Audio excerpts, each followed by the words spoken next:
All right, guys, we're going to do one more problem together, thinking about expressions and thinking about PEMDAS.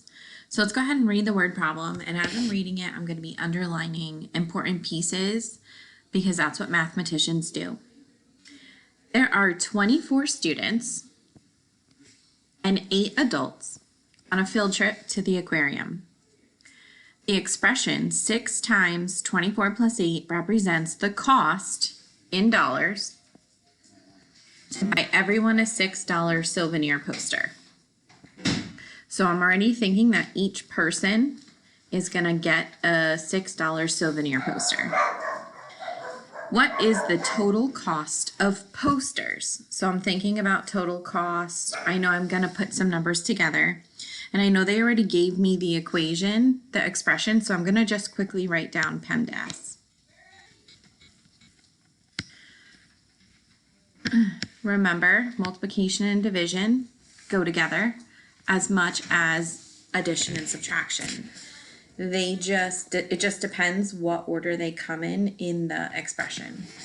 So we have this expression, 6 times 24 plus 8. So I know that parentheses means that that's what I'm going to do first. So I have parentheses, 24 plus 8. 24 plus 8 is 32.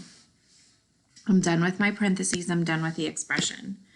I don't have any exponents, so I don't have to worry about that.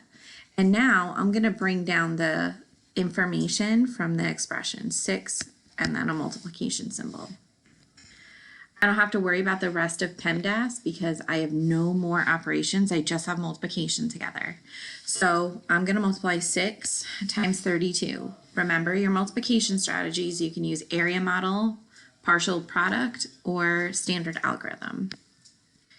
I'm going to quickly do standard algorithm.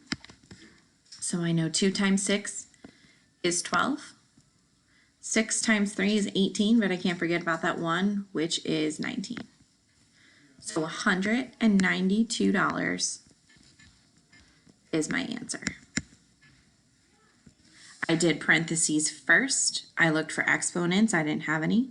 Then I went to my next operation, which was multiplication. So make sure you're following that rule of expressions when figuring out equations.